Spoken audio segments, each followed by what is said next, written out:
Boa noite, meus queridos irmãos.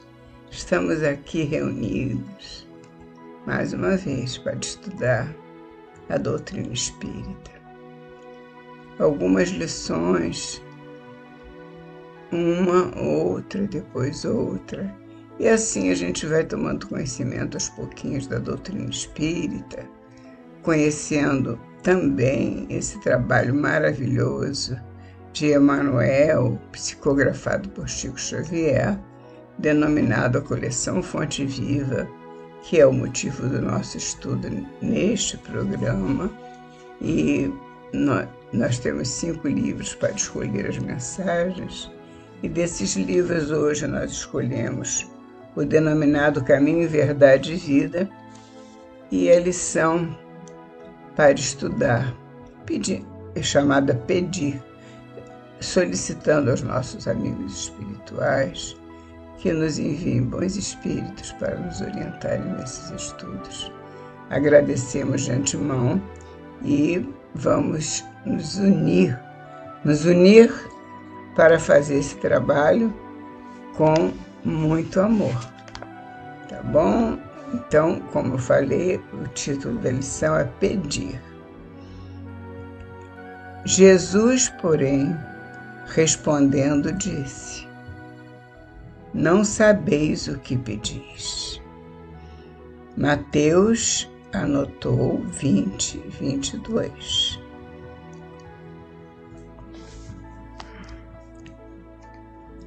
A maioria dos crentes dirige-se às casas de oração no propósito de pedir alguma coisa. É verdade, Emmanuel. Nós temos uma grande maioria que comparece às casas de oração, especialmente nós podemos falar mais de perto das casas espíritas, em que vão buscar um socorro imediato, alguma coisa que os alivie de uma aflição, de alguma dificuldade que estejam passando, e vão às casas espíritas, ou às igrejas, ou às assembleias de Deus, enfim, nas assembleias evangélicas, para pedir alguma coisa, pedir uma ajuda para resolver o problema que o aflige. E nesse momento, eles se esquecem de que Jesus não pode, nem o nosso Pai Celestial, muito menos, está à nossa disposição para atender as nossas pequeninas questiúnculas. Nós temos pequeninas questões. Nós temos que nos habituar a buscar, através da oração, a maneira de encontrar a solução para as nossas dificuldades.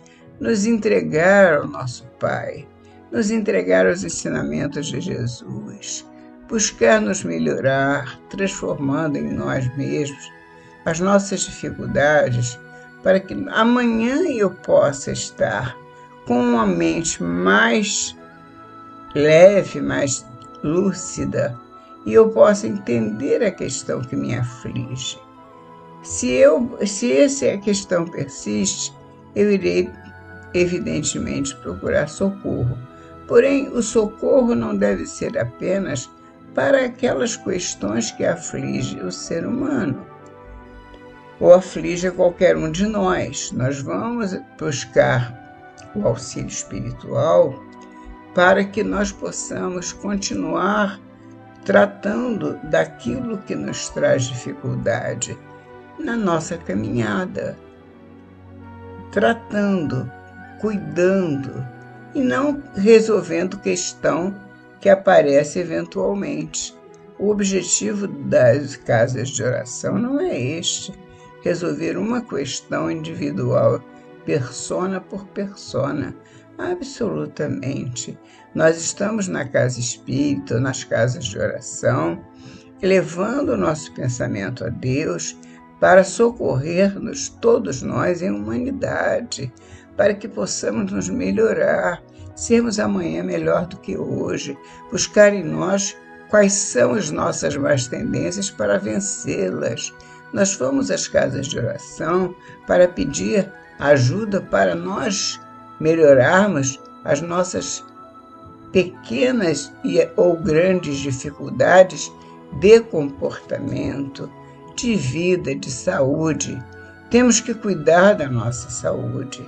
E para isso é preciso que a gente pense naquelas maneiras tão apregoadas pelos médicos e que nós muitas vezes não damos, ou quase sempre não damos atenção, que é nos melhorarmos na conduta em relação ao que fazemos com o nosso corpo físico, que é o nosso instrumento de trabalho, nessa obra maravilhosa, que é a obra do nosso Pai Celestial, que nos traz reencarnando para evoluirmos, para progredirmos.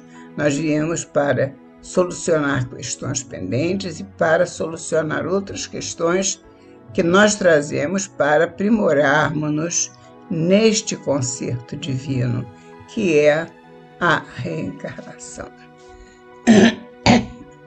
Desculpa, meus irmãos. Então, o que nós temos a fazer é lutar para nos sermos melhores e não sermos um entrave nessa evolução. Temos que cuidar do nosso corpo físico, porque existe uma lei chamada lei de conservação, é lei de Deus, e nós temos todas as leis que nós falamos aqui são leis de Deus. Nós temos que levá-las em consideração para que nós possamos ter menos problemas, menos dificuldades. E quando formos à casa de oração, seja efetivamente para orar. Orar por nós, orar pelo nosso próximo, orar pela humanidade, orar por todos que nos cercam. E assim nós poderíamos colher esses frutos no momento oportuno, porque dia chegará que será o nosso dia da colheita. Todos nós vamos ter esse dia. E nesse dia nós vamos saber que nós estivemos trabalhando e trabalhando em benefício de todos. Nosso benefício e em benefício dos nossos irmãos também. Porque todos nós somos filhos de Deus. Não é isso? Então vamos ver o que Emmanuel nos traz dizendo: a maioria dos crentes dirige-se às casas de oração no propósito de pedir alguma coisa. Raros os que aí comparecem na verdadeira atitude de filhos de Deus, interessados nos sublimes desejos do Senhor quanto à melhoria de conhecimentos, à renovação de valores íntimos, ao aproveitamento espiritual das oportunidades recebidas de mais alto. Nós recebemos muitos valores de mais alto.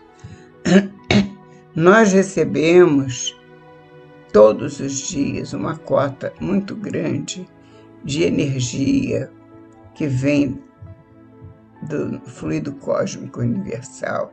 Nós estamos inseridos nesse fluido.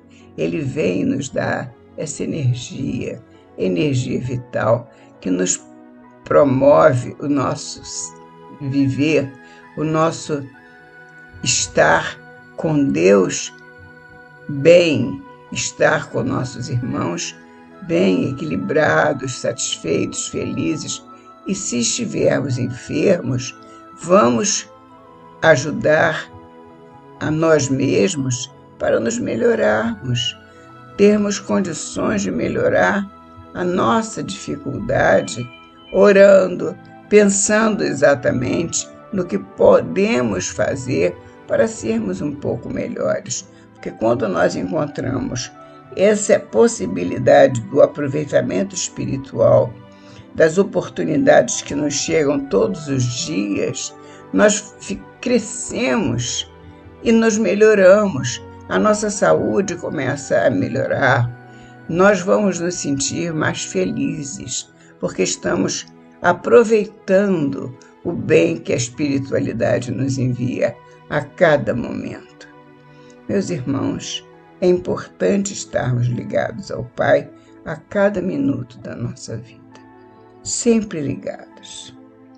E Emmanuel prossegue: a rigor, os homens deveriam reconhecer nos templos o lugar sagrado do Altíssimo, onde deveriam aprender a fraternidade, o amor, a cooperação no seu programa divino. Estar entre os irmãos de doutrina, mas que na verdade são irmãos em Cristo Jesus. Somos todos irmãos em Cristo Jesus. Jesus é o nosso irmão maior e o nosso Pai Celestial nos promove, nos protege a todos, promovendo o bem de todos nós. Então, por isso, estamos numa casa de oração. Vamos a essa casa de oração, que é um lugar sagrado, como diz Emmanuel. E nós sabemos que é um lugar sagrado, sagrado do Altíssimo, onde vamos aprender a estar lidando com o próximo. Como é que nós lidamos com o próximo? É mais fácil estar com o irmão na casa espírita, que é um lugar mais sereno, mais equilibrado, sem as interferências que encontramos fora dali. Portanto, a gente aprendendo ali, a gente pode aplicar esse ensinamento em nosso lar, em nossa casa, no nosso ambiente de trabalho, com os colegas de trabalho. Então, vamos aprender a fraternidade, o amor, a cooperação no programa divino, o programa de nosso Pai, o programa divino de nosso Pai. Quase todos, porém, todos que buscam as casas de oração, preferem o ato de insistir, de teimar, de se imporem ao paternal carinho de Deus, no sentido de lhe subornarem o poder infinito. Ora, que coisa incrível, né? Quer dizer que a maioria quer subornar o poder de Deus, como se nós pudéssemos nos sobrepor a esse poder de Deus e o nosso livre-arbítrio decidir a mais do que o poder de Deus pode decidir. Evidentemente, é o nosso orgulho que fala mais alto, e quando ele fala mais alto, nós nos mantemos nessa situação difícil, achando que não existe um poder maior que nos curve diante dos outros irmãos, diante de qualquer outra situação, porque nós queremos ou não queremos algo, quando na verdade o nosso querer é muito importante, mas temos que prestar atenção na vontade suprema de nosso Pai.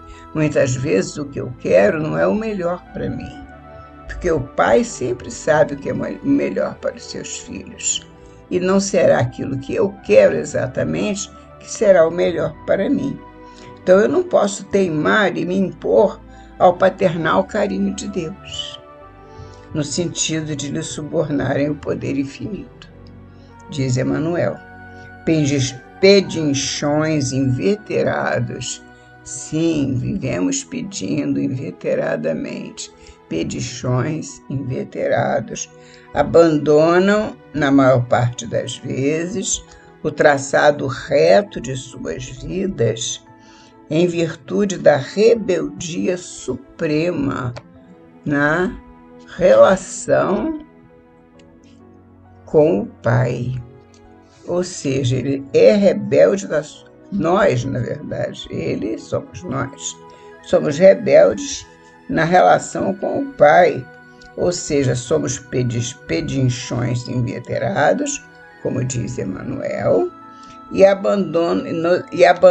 abandonamos, na maior parte das vezes, o traçado reto de nossas vidas. Vamos deixando de caminhar reto, vamos caminhando às tontas em virtude da rebeldia suprema das nossas relações com o nosso Pai. Nós somos rebeldes. E somos rebeldes e causamos um mal a começar em nós mesmos. Prejudicamos o nosso viver. Fazemos mal em primeira mão a nós mesmos. E a lei de conservação fica sendo aviltada, porque nós não estamos conservando o nosso eu, nosso ser que é imortal, nosso espírito imortal, que quando o corpo adoece, é porque, na verdade, o nosso espírito já vem sofrendo há mais tempo, porque nós não damos importância às coisas de Deus como deveríamos dar. Nós só sabemos, na maior parte das vezes, pedir e, depois de um tempo, deixar a casa de oração para seguir outros caminhos. Nós não persistimos no trabalho edificante na casa do Pai, no trabalho para com o outro, no serviço divino. Nós nos afastamos dessas obrigações porque achamos muito monótonas, ou porque talvez não seja para nós, seja para outros, mas não para nós. E nos afastamos das casas de oração para seguir a vida através da porta larga. Aquela porta que já conversamos, que ela não tem saída, né? É aquela porta larga. É muito fácil de entrar, mas não tem saída. Prosseguindo, e Emmanuel fala também a relação com o pai é muito prejudicial aos filhos, nós que somos os filhos, né? E tanto reclamam que lhes é concedida a experiência desejada. É como o filho que exige demais da criança, do pai, do seu pai terreno, alguma coisa que vai lhe fazer mal, mas ele insiste tanto, que o pai acaba dando e ele vai se prejudicar. Assim é o nosso Pai Celestial. Nós insistimos tanto em alguma coisa, mas pedimos tanto, pedimos. Tem doutrinas que se pedem intercessão, se pede de várias maneiras até conseguir aquilo que deseja. E, por fim, como diz Emmanuel, tanto reclamam que lhes é concedida a experiência desejada, embora vá lhe fazer mal. Sobrevêm desastres, surgem as dores, porque pediram muito tudo o que eles queriam, que na verdade não era o momento ou não era oportuno o que queriam. Sobrevêm desastres, surgem as dores. Em seguida aparece o tédio, que é sempre filho da incompreensão dos nossos deveres. Nós não conseguimos superar as nossas dores, pedimos e elas aparecem em maior número, aí largamos tudo de lado e nos entregamos ao tédio. E esse tédio nada mais é, como diz Emmanuel, que é sempre o filho da incompreensão dos nossos deveres. Provocamos, diz ele, certas dádivas no caminho, adiantamo-nos na solicitação da herança que nos cabe, exigindo prematuras concessões do Pai à maneira do filho pródigo, sempre que antes e depois aparece de mãos vazias. Mas o desencanto constitui-se em veneno da imprevidência e da irresponsabilidade. E vem a decepção, a tristeza. O tédio representará sempre o fruto amargo da precipitação de quantos se atiram a patrimônios que lhes não competem. Eles se atiram em momentos, em situações que não são para eles, que não é para o momento, não é chegado para eles, ou para nós, queremos aquilo que ainda não é momento de colher. Queremos algo que não está no momento oportuno da colheita. Queremos colher antes do tempo. Igual o filho pródigo, que pediu a herança antes do tempo. E Emmanuel termina dizendo: tenhamos, pois, cuidado em pedir, porque, acima de tudo, devemos solicitar a compreensão da vontade de Deus a nosso respeito. Repetindo, tenhamos, pois, cuidado em pedir, porque, acima de tudo, devemos solicitar a compreensão da vontade de Deus a nosso respeito. Assim seja, meus irmãos, o que conta na verdade é a vontade de nosso Pai e não a nossa. Assim seja, até a próxima semana, se Deus quiser.